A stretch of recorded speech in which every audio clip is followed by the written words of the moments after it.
Welcome, welcome, welcome. I am Ashley Haynes-Gaspar, and I lead business applications and industry clouds for Microsoft in the US. For the visually impaired that may be joining us today, I have wavy blonde hair and glasses, and I'd love to welcome my good friend, Jose Reyes. Jose, you want to introduce yourself? Hello, Jose Reyes. I'm a partner at PwC. I am the Chief Creative Officer and I lead our Experience Center in the customer transformation practice. We design and dream up the great experiences that our clients deliver to their customers. And also for the visually impaired, I'm a slim Hispanic fellow with dark rimmed glasses and short hair, and I dress black. I love it, Jose. I would say you nailed that. You nailed that.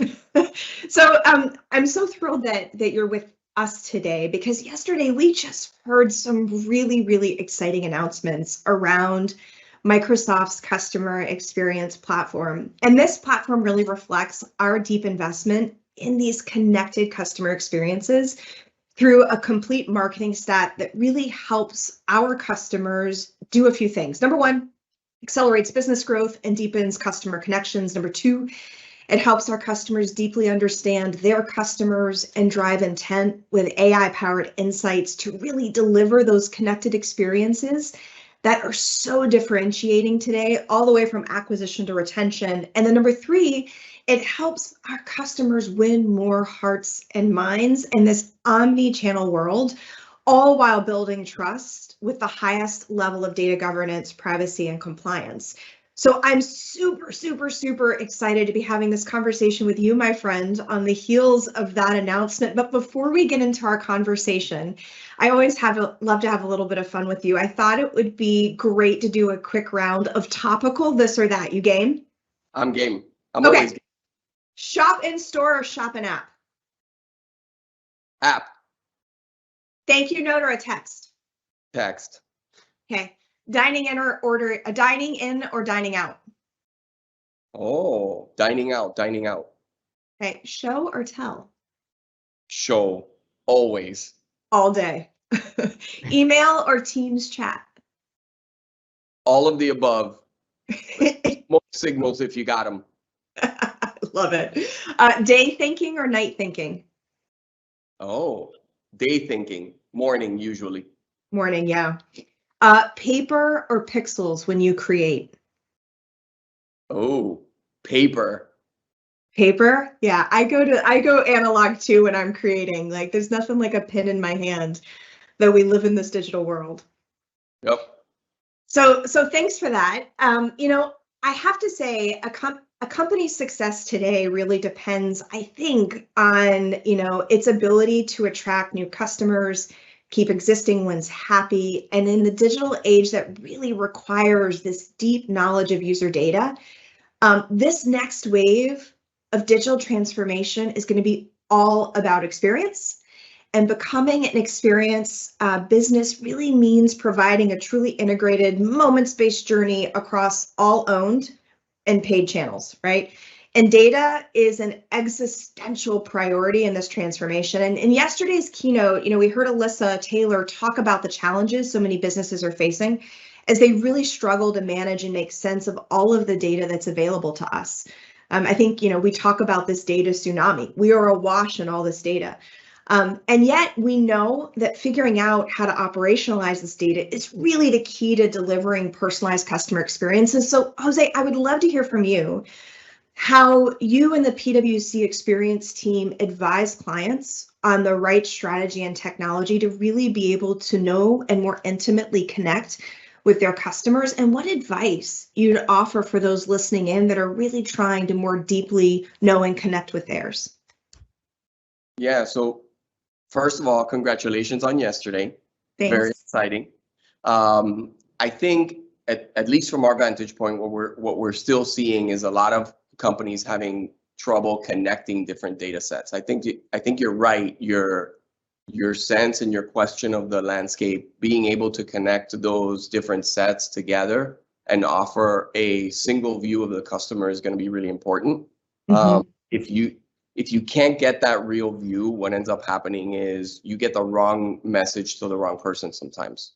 So you might be a bank and you're delivering a cash offer but you're delivering it along with some sort of deposit requirement that doesn't meet that customer's expectation or segment. Or learning to use the data is really important, right? For clinical trials where you've got complex data sets, it's important to know what you're collecting and what you can do with that data. That's really, really important. I think, having the knowledge of what you're collecting and how to use it is really important. And a lot of times one of the ways that we advise is really turning that data into a storyline, a real, relatable kind of storyline. And that's part of our own strategy, is how do we use human and technology together, is taking that data story, writing a relatable story, and using that as your approach. As designers, one of the things we think about a lot is empathy, and having that story to empathize with that user. Like, how do I get to know that person on a much more intimate level? I think that's where we spend a lot of time advising our clients into getting to the source of the data, like talking to the people, the customers, and developing some sort of feedback loop so that you have the data and then you have a really strong sense of who that person is and what they're interested in. We had a hospital recently ask us, how do they reduce cancellations to recurring visits? And the very first thing that some of our teams said was, well, why don't you just ask them? And that felt like, they had all this data and they never actually had that relatable story. It's interesting. I'm interested in your vantage point too. Like, what are you seeing that companies are not considering as much? Yeah, I think empathy it really resonates with me. And for me, it's about extending beyond MarTech and really connecting data across silos, because oftentimes, companies think about their marketing stack or their sales system or their ERP that manages their supply chain or their customer service platform. And the challenge is these customer experiences are typically owned by different teams with different goals, with different objectives and different definitions of what a great customer experience means. And the systems and data are federated, which creates disjointed, almost like whiplashy experiences. That's a word now, I guess, whiplashy experiences for customers. And in this hyper-connected world where customer experience reigns, it's become more important than ever, I think, to figure out how to connect these data streams with the customer and empathy at the center, really powering better and more connected marketing, more personalized sales and fulfillment, and sticky, breathtaking, they really know me, like customer service and customer experience in the mix. And I think oftentimes what companies don't consider is the power of that connected experience and how data can really fuel deeper insights into who they're trying to reach and how they're trying to reach them. And I have to say, it's one of those moments where I'm really proud to work for Microsoft and do the work that we do, because we have the ability to help with these types of challenges, extending into employee experience as well. So as I kind of reflect on your comments, Jose, and I think about, the conversation that we're having, we both clearly believe, right, that data is a competitive advantage for companies today. We both believe in the power of connecting. That data is where true and lasting differentiation is born. Yet we hear concerns about data sovereignty really resulting in these data silos. So I'm curious, how do you see this impacting the customer journey? Not limited to one line of business, but to be able to deliver this truly connected experience.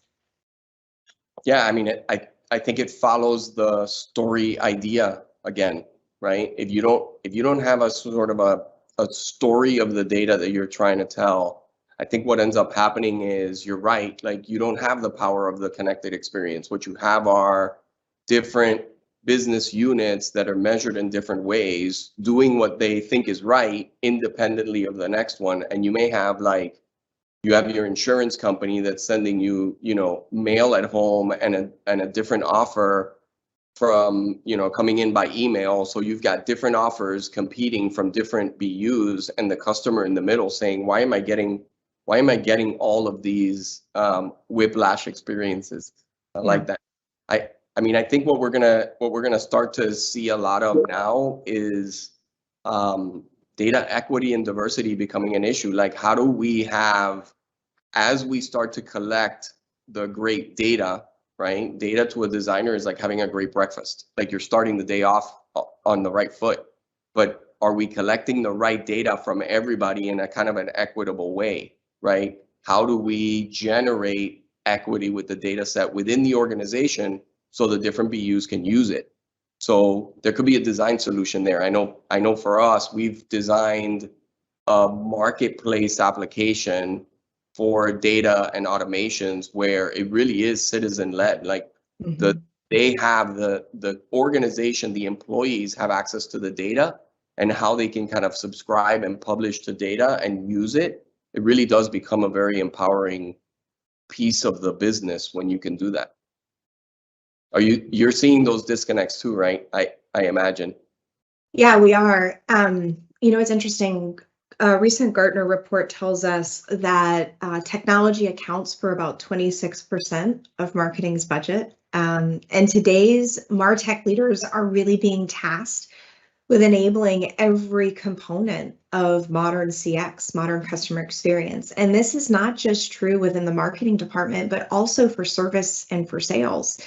And, you know, personalization is a crucial strategy on how businesses can deliver these tailored recommendations, content, offers, and experiences across all the channels and devices along the entire customer journey in a way that resonates and is consistent to your earlier point, Jose. So capturing this value is going to require really mastering the technologies and addressing the organizational disconnects, all while forging trust with customers and protecting their data.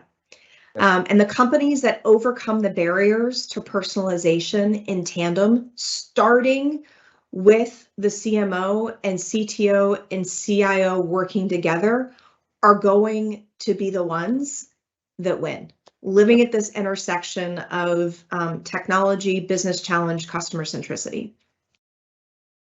Yeah, I know we've talked about this before, and I've got a deep heart space for diversity and inclusion. I think it makes our teams better. I think it makes our products better. I think it makes our outcomes better.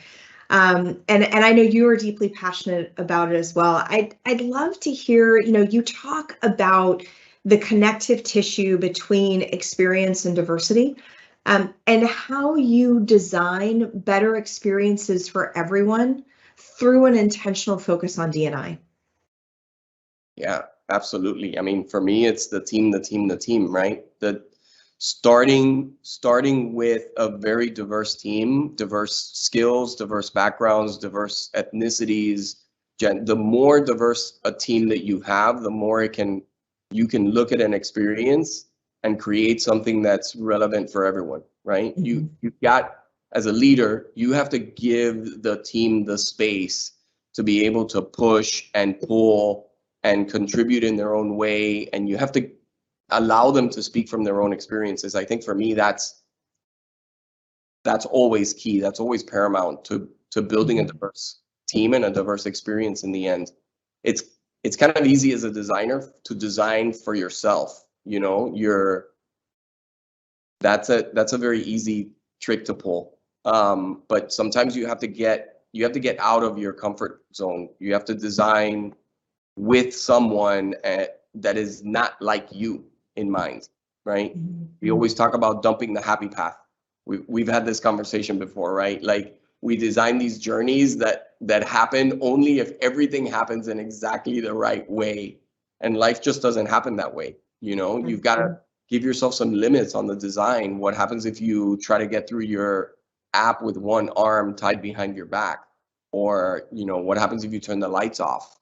I think those things help designers to take a different perspective sometimes. I will say that one of the things that we're really passionate about is in the area of diversity is upskilling. Like, I think we're going to run into very quickly a place where digital upskilling is going to be so important for us to close the divide, not just the divide in experiences, but the data divide that we were just talking about, like collecting data from individuals that have easy access to high bandwidth mobile phones, the latest technology. Connecting that data is collecting a sort of a portion of the data.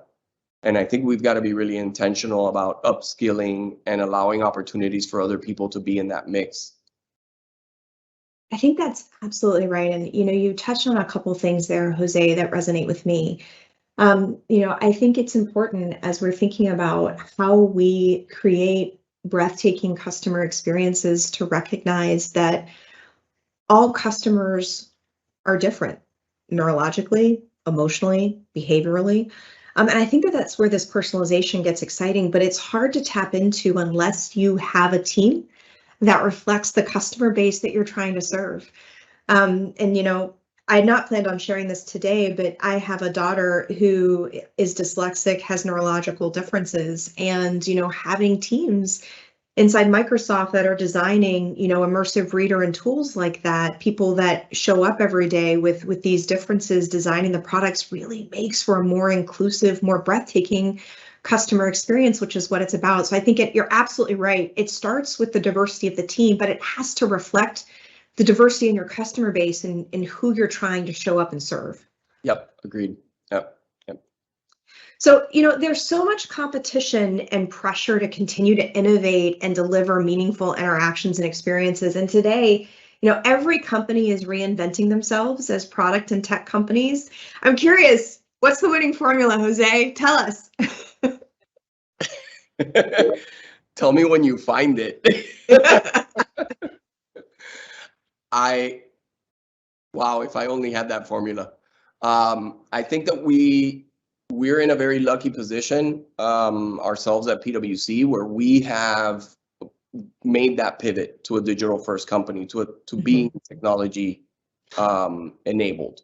And I think that part of it was upskilling 60,000 people in our organization with new skills, new tools. We came out and said we won't leave anybody behind. Anybody that wants to be upskilled will be upskilled. We created new ways to digitize our services, our products. We actually made the investment in ourselves. And I think that's part of the winning formula, is actually investing in yourself, investing in your team and your people, and upskilling them along the way. Like, as silly as it sounds, I think the formula is quite analog, right? It's people. Like, how do you build a resilient culture to change, that's comfortable with change, that people aren't afraid to tackle something new and to actually work through it together? You surround yourselves with super talented people that are really curious. That's what I'm lucky enough to have around me, right? I work with a team that pushes me. They ask questions. They inspire me. They trust me. I trust them. They email me sometimes they text me. I think that having that relationship on the team and that culture on the team where we're constantly pushing each other, I think for me that's the absolute best part. That moment where you get that little pop-up window that just says hi. Yeah. There's something great on the other side of that. Yeah, I love that. And it's so interesting as we think about modern marketing, we think about modern customer experiences, and we think about data. It's so interesting in that the way that we have historically thought about talent and skills in these teams feels different, I think, today. It's because of this data, right? And how do we enable our teams to learn more about what's required to train models, AI models, right? Because the technology is one thing, but you need the experts with the skills to be able to train the model for the insight. So I really love this notion of like how we upskill our teams as we start to navigate, as our customers really start to navigate this divide between product and technology companies to really enable these customer experiences. Yeah. We've been using a metaphor. If you're familiar with the artist Chuck Close, we're using a metaphor of like, how do you create this incredible, piece of artwork, but you do it kind of one pixel at a time. Like if you can, you don't have to paint the whole picture. If you just paint the one pixel at a time, and each kind of increment, each pixel that you put forth, you build the entire piece of artwork. And I think that's a great metaphor for experiences and for data, right? If you take the data and you start one pixel at a time, putting together that view of the customer, at some point, you're going to have a pretty like amazing piece of artwork, pretty amazing experience. I think that's an interesting way to think about it. I love it. And, I'll say, having kind of been in this space for a while, being a CMO in a prior life, one of the things that's interesting to me is sometimes with all of this data, it can be overwhelming, right? And I think sometimes, in addition to like starting a step at a time, the other thing that's been a really useful thing for me is really starting with some hypotheses that you have, and then figuring out how to go into your data set and find the data that either supports or refutes it. Because sometimes when you're awash in data, you're like, oh my gosh, like I don't even know where to start. And it's like, like start with a few hypotheses, and then kind of pull that through. I think can be a way to easily start to get your arms around the art of what's possible. I think that's 100% right. It all goes back to having a great story. If you can tell a great story using that data, like that ends up being the jet fuel for the experience. Absolutely. I love jet fuel for experience. I'm here for that. I'm going to put that on a t-shirt, Jose. So I think we do have a little time for questions if there are some. Oh, good. Jose, I see one in the chat window. It's building for me. One of the questions that came through, and I don't know if you'll have a percentage top of mind, maybe it's something we could riff on together, is what percentage of customers like it if you know them versus find it creepy if you know them? Do you have a point of view there? I think I probably have a qualitative point of view, not a quantitative point of view. I think that the people that find it the most acceptable are the people that you're adding value for, the customers that you're adding value for. I think if you're exposing to them that you know them, but you're not actually giving any value to them in return, I think that's really important. I think there's a really fine line between acting on behalf of the customer using their data and acting on the behalf of the sort of revenue in the business using the data. And I think for customers to be able to give their data to you and trust you with the data, you've got to offer something in return of value.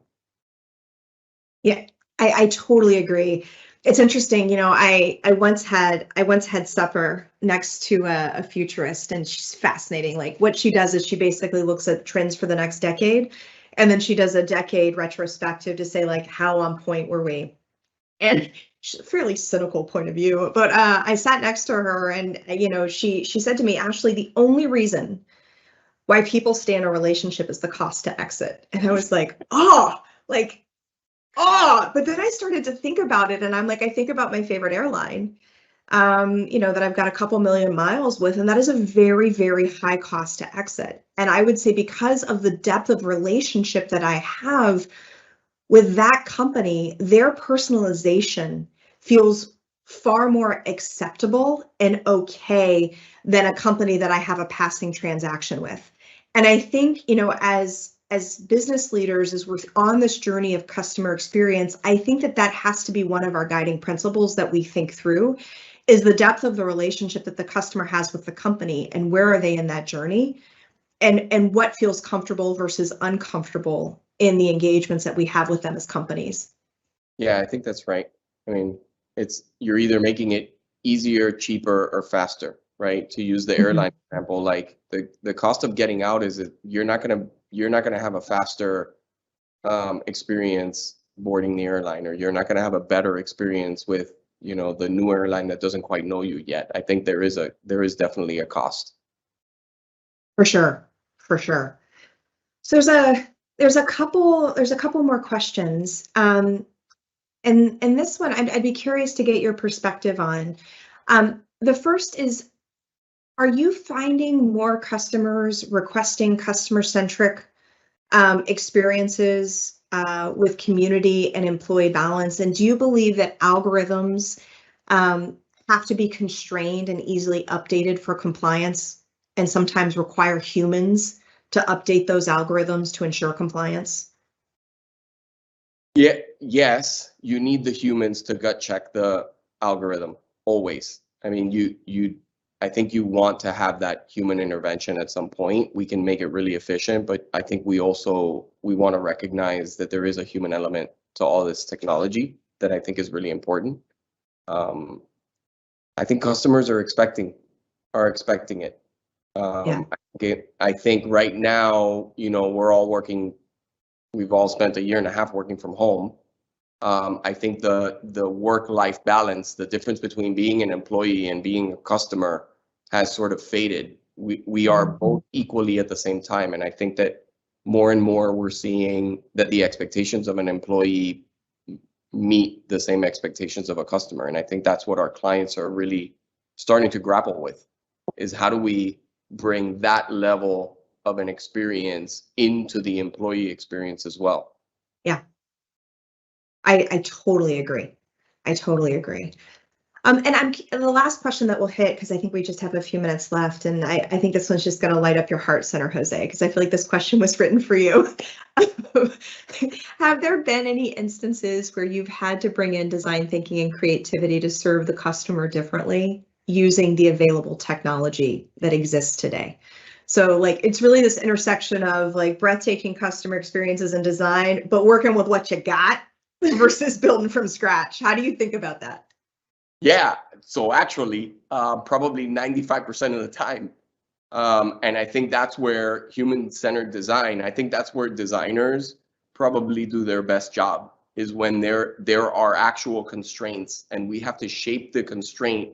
We have to shape the solution as a designer using those constraints, right?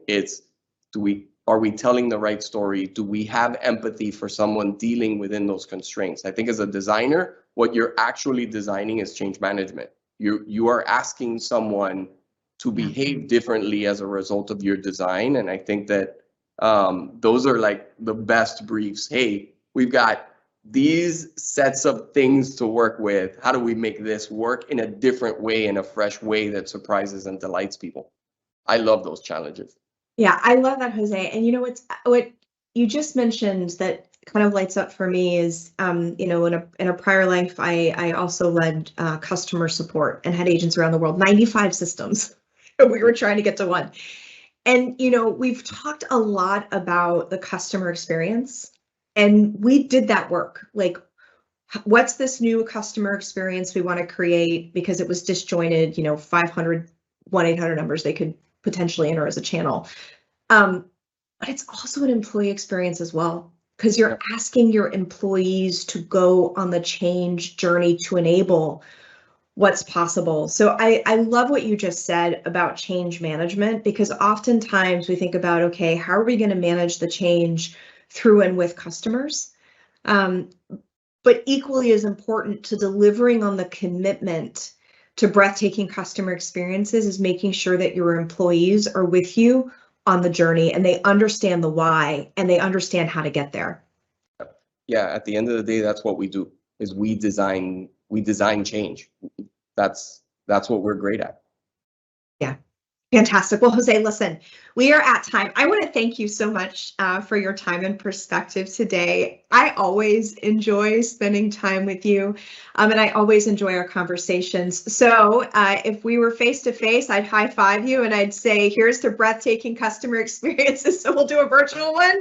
Yeah, Thank you. Thank you very much for being with us today. Thank you. Thank you for the invite. I love it.